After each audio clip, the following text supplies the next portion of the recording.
Hello again, everybody. I'm Reggie Jackson, and welcome to Greatest Sports Legends. In today's show, we're going to take a look at a man who overcame incredible odds to accomplish an incredible feat. In 1961, this New York Yankee outfielder captivated the sports world by hitting 61 home runs, more than any other player has ever hit in one season. His name, Roger Maris. Here's the windup. Fastball hit deep to right. This could be it. Way back there.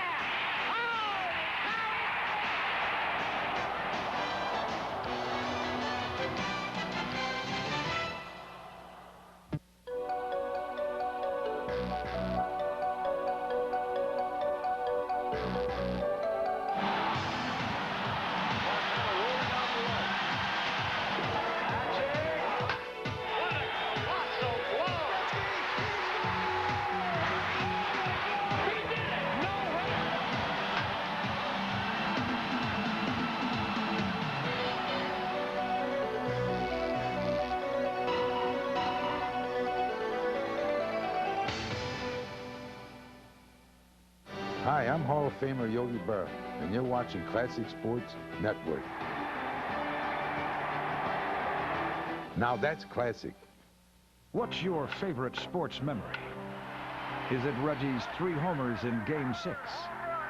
Or Michael's 6 3-pointers in Game 1? Or maybe it was the time you and your dad had the best seats in the house.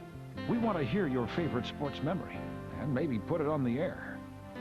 Classic Sports Network invites you to send us your favorite memory, whether it was a moment seen round the world or one that only you know about.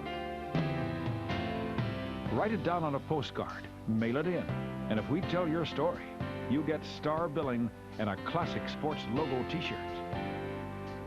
Send your favorite memory to Favorite Sports Memories, Classic Sports Network, Murray Hill Station, P.O. Box 1830, New York, New York, 10156. Because if it meant something to you, it means something to us.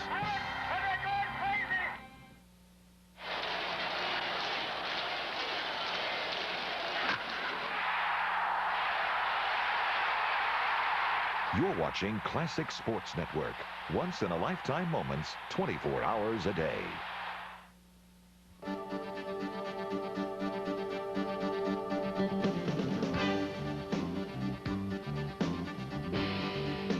For one season, Roger Maris was the greatest home run hitter in baseball history.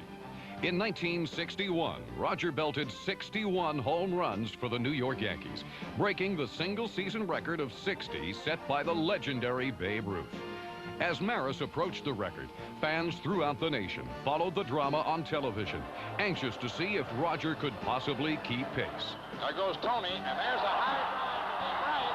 Martin going back, and the ball is going, number 53. Roger Maris would go on to play 12 years in the major leagues, compete in 7 World Series, and establish himself as a fine all-around player. But for anyone who followed baseball during the early 60s, Roger Maris is simply remembered as the man who broke Babe Ruth's single-season record. Veteran New York sports writer Maury Allen followed Roger's career and wrote a book on Maris called Roger Maris, A Man for All Seasons. I think what Roger meant to baseball was giving the game a standard of excellence that everybody has to shoot at. That's not to take away from what Babe Ruth did, and we're not comparing personalities, but Roger Maris broke Babe Ruth's record, and Babe Ruth was the most heroic sports figure in American history. So the next man to come along to break Roger's record will not have to deal with a legend. He'll simply have to deal with 61 home runs. But I believe that the record will last many, many years. It would not surprise me if it lasted, you know, as long as baseball is played. Because when you see anybody get into the 40s or into the 50s, as we have in recent years with Fielder, the emotion just overwhelms them. And they cannot get the job done. Roger got the job done. During Roger Maris's record-breaking season, he was constantly embroiled in controversy. For one thing, he was battling Mickey Mantle for the home run record, and most Yankee fans felt that if anybody should break Ruth's record, it should be Mickey Mantle, the man who most symbolized the great Yankee tradition. And then there was the media's depiction of Maris as a surly, unsociable man who was uncooperative with the press. This stigma would stay with Roger until the day he retired. Roger's personality was kind of interesting. People forget he was only 26 years old when he did this. I think Babe Ruth was 31 years old. Roger had never been a star until he came to New York. He had the 1 year in 1960 when he was a star and won the MVP. So he wasn't prepared for this. The one thing they never do in professional sports is prepare a player for sudden fame or attention. And Roger's personality was just not a comfortable personality with this kind of attention. He was not outgoing. He was not very articulate. He was not a guy that hung around with the press or hung around with TV people. He simply wanted to play the game and go home. And as a result of it, people were angry at him for not helping them do their job. And so as time went on, this negative image just grew and grew and grew until people who didn't know him, had never even talked to him, may have never seen him even play except on television, began writing some of the most horrible things that had ever been written about an athlete in this country. He was really detested by 1962, 1963 by the general public for no fault of his own other than the fact that he had broken the most noble record in the history of baseball. To better understand who Roger Maris really was, one would have to go back to Fargo, North Dakota, where he grew up. In high school, Roger excelled in all sports, especially in football, where he was a star running back. Roger would turn down over 80 football scholarships in favor of signing a baseball contract with the Cleveland Indians for $15,000. Roger spent 4 years in the Cleveland farm system before joining the majors in 1957. Everyone knew Roger had great potential. He was an excellent outfielder with a strong arm. He could run well, and he had surprising power at the plate. But 1 year later, before Roger could fully develop his skills, he was traded to the Kansas City Athletics. Then, after one full season in Kansas City, he was traded again, this time to the New York Yankees.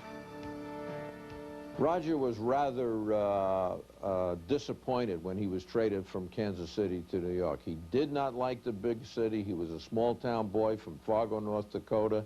He didn't like the pressure, and I think he also was very concerned, and rightfully so as it turned out, with the competition with Mickey Mantle, who of course was at the peak of his career at that time, had a sort of love affair with the fans in New York and with the press, and I think Roger saw this as a very, very difficult adjustment.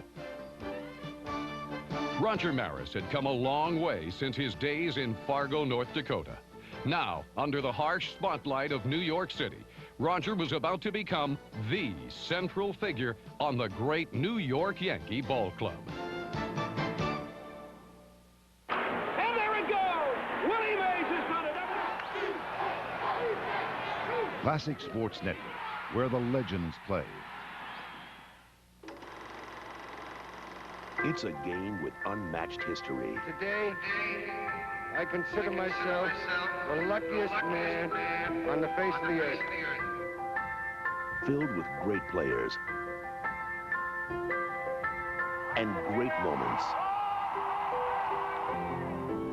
Now, Sports Illustrated brings you baseball the way it was meant to be with SI's exclusive Classic Baseball Collection. You'll get the extraordinary 2-video boxed set, The History of Baseball, plus your choice of a classic baseball cap from one of the game's historic teams. And best of all, SI's Classic Baseball Collection is free with your paid subscription to Sports Illustrated. Hello, babe. How do you feel? Fine, With the history of baseball, you'll get a chance to relive an era when baseball was larger than life. My best. I hope all you boys will be out there watching it. And with your classic baseball cap, you can choose from any one of 4 historic teams.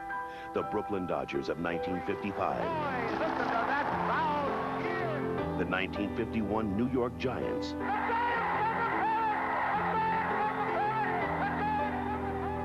The 1975 Boston Red Sox. There it goes, the ball drive. If it stays fair, home run. Or the legendary New York Yankees. And Joe DiMaggio, Josie Joe is up there, right-hand hitter. Call now. Use your credit card. Get 54 issues of Sports Illustrated, including the spectacular baseball preview and our famous swimsuit issue for only $1.48 an issue. You save 55% off the cover price. Plus, you'll get SI's classic baseball collection free. So pick your team, the Brooklyn Dodgers, the New York Giants, the Boston Red Sox, or the New York Yankees. There's nothing like SI's classic baseball collection, and there's nothing in the world like Sports Illustrated. Get into it. If swing is your thing, then step into the ring every Friday night as Classic Sports headlines the greatest bouts of all time. From cool cats and hard-hitting hipsters to the hottest licks and rivalries the sweet science has ever known. It's boxing's most happening championship bouts. Plus, get the inside beat with the word on the street from hard-nosed scribes who don't pull any punches. It's Rocky Marciano night on Friday Night at the Fights with guest Jimmy Breslin. Friday at 9, only on Classic Sports.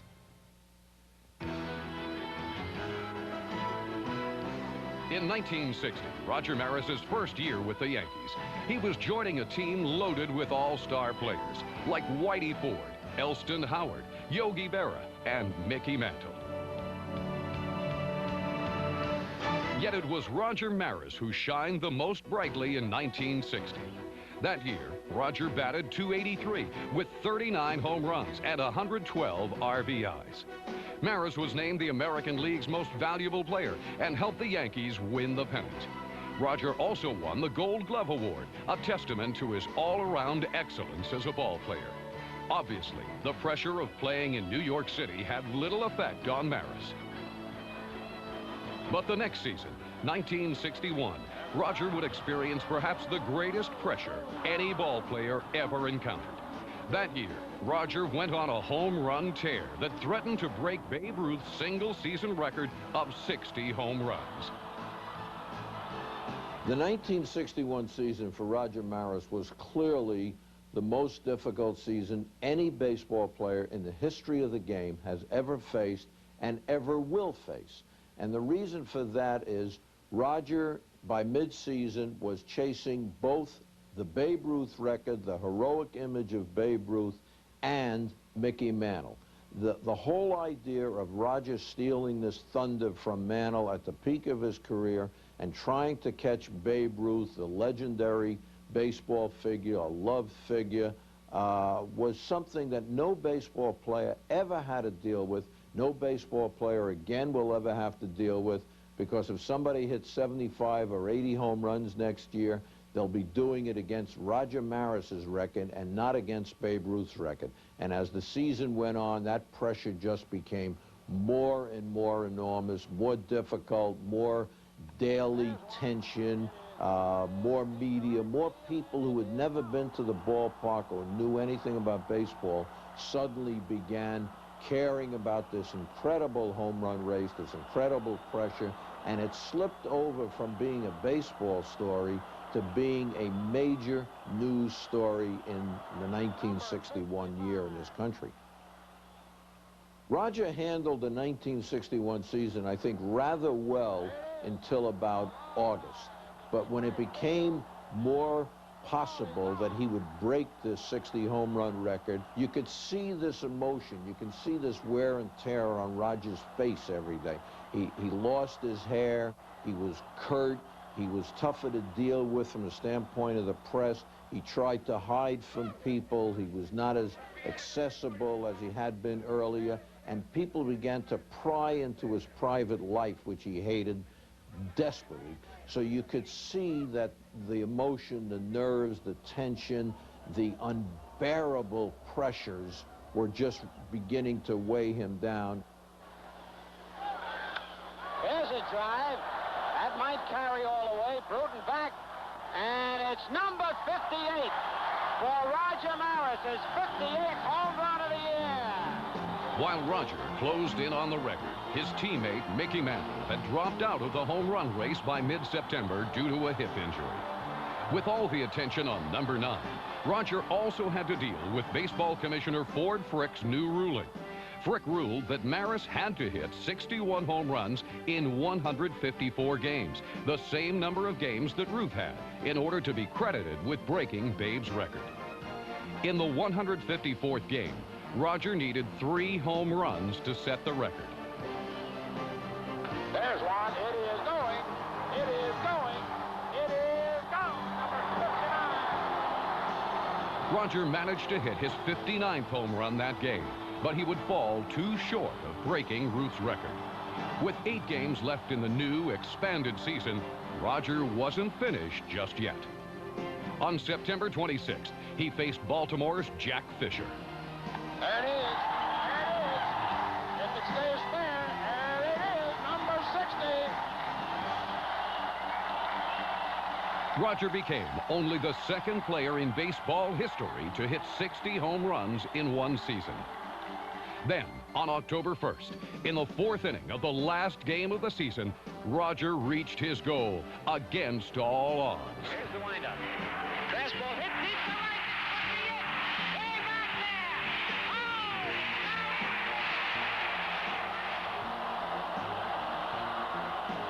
there. Roger's reaction to breaking the record was, thank God this thing is over.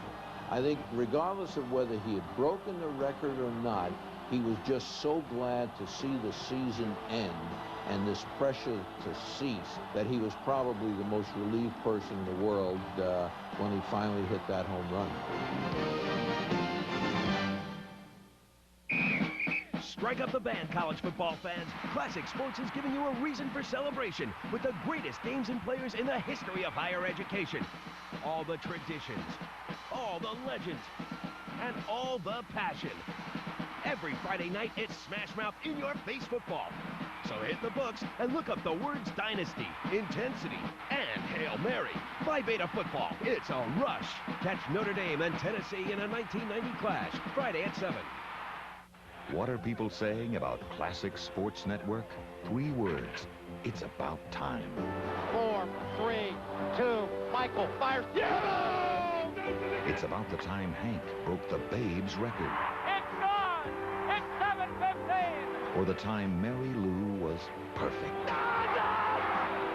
Classic Sports Network, the only network that brings you the greatest sports stories and personalities of all time, all the time. You're watching Classic Sports Network.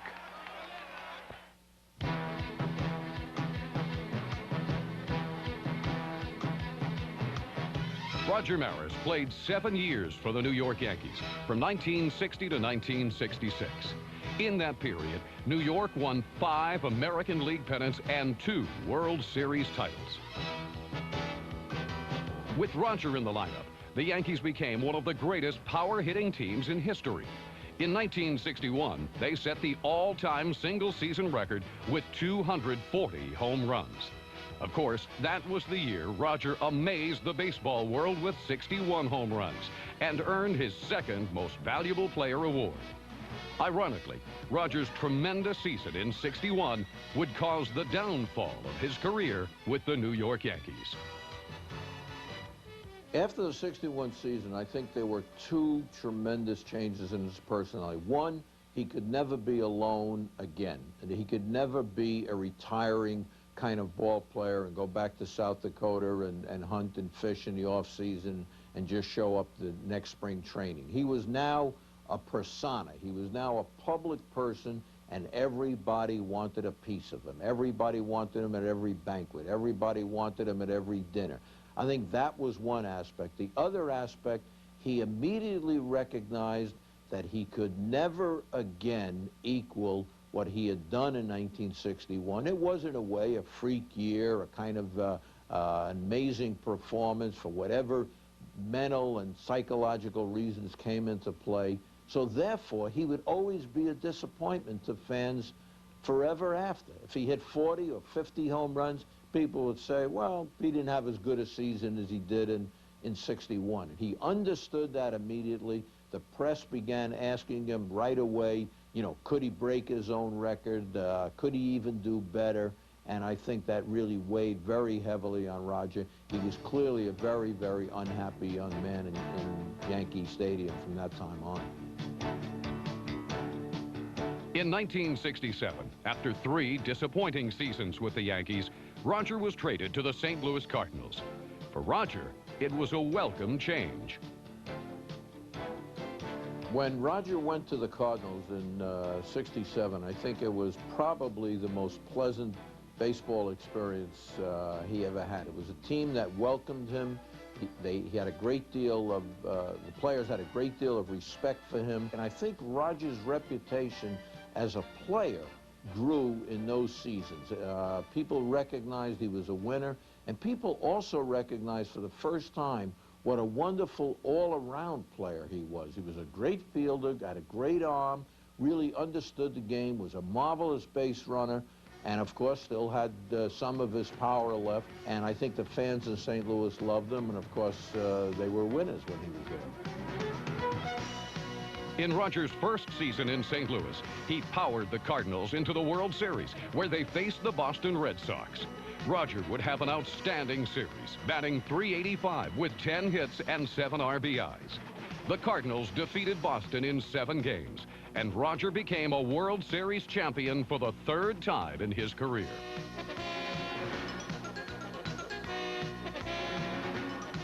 The next year, 1968, the Cardinals again reached the World Series, but this time they lost to the Detroit Tigers. Roger would retire after that season and live in Gainesville, Florida, where he would run a successful beer distributorship. As years passed, the significance of Roger's record-breaking accomplishment with the Yankees in 1961 grew in stature. But one question remained. Were there still any hard feelings between the Yankee fans and Roger Maris? The answer would come on April 12, 1978, when the Yankees invited Roger to raise their championship flag to celebrate their first World Series title in 15 years.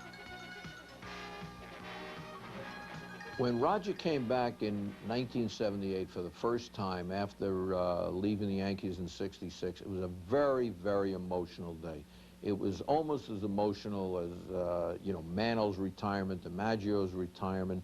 He was very concerned that the fans would boo him. It would be an unpleasant situation. Enough years had now passed since 1961 when he hit the home runs for people to recognize the greatness of that achievement, and people were truly warm and truly emotional. And Roger really was touched. There were tears in his eyes. He was not a very emotional guy, but that was clearly one of the most emotional days of his life, and I think it was a very, very happy experience for him. Classic Sports Network is brought to you in part by fees paid by your local cable company. Would you like a better paying job? Professional Career Development Institute can train you at home in just a few months for one of America's 15 top career opportunities. Whether your dream is to be your own boss or to work for an employer, call for free literature on any one of America's top career choices. Train at home for the job you've always wanted and earn this nationally recognized diploma. Take a look at PCDI's exciting career opportunities. Medical transcription, paralegal, veterinary assistant, computer training, fitness and nutrition, interior decorating, electrician, child daycare, conservation outdoors, travel agent, locksmithing, medical dental office assistant, home inspection, bookkeeping, accounting, or get your high school diploma. Call for free literature on the career of your choice. In the U.S. and Canada, call 1-800-603-7616. Get free literature on one of these 15 careers. That's 1-800-603-7616. Earn more money. Call now. 1-800-603-7616. It's Broadway Joe at the top of his game. You make a pass and it's all over. The baby pass now and it's The Joe Namath Show, Wednesdays at 8 p.m. Eastern and Pacific. Tune in and turn on, only on Classic Sports. When you think of Roger Maris, you first think of his home run record, 61 home runs in one season.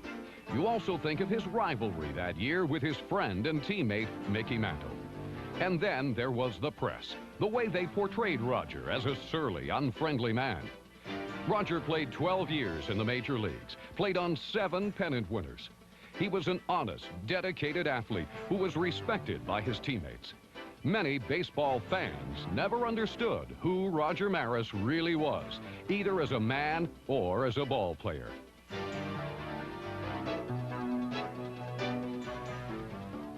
On December 14th, 1985, one of baseball's greatest players passed away. Roger Maris was only 51 years old when he died, a victim of cancer. He was buried in the town he grew up in, Fargo, North Dakota. 18 months earlier, the Yankees had retired his number 9 uniform. Roger would now be immortalized along with the other Yankee greats in the famous Memorial Park in Yankee Stadium. I think if Roger had his choice in a way that he would be remembered, I would think that he would not emphasize the home run record. He would emphasize the way he played the game, that he was a complete player, that he played with intensity, that he was a winner. He played on those Yankee championship teams. He went to St. Louis. He played on 2 championship teams. It may be naive to say, but I think Roger really drew more satisfaction from playing on winners and playing in the World Series than he did in the 61 home runs. The 61 home runs was a personal achievement. The World Series was a team achievement, and Roger, to the end of his life, was really a person who cared about his team and cared about winning. He was really a dedicated ball player, and I think if people recognized how successful the teams were that he was on, I think that would make him feel pretty good.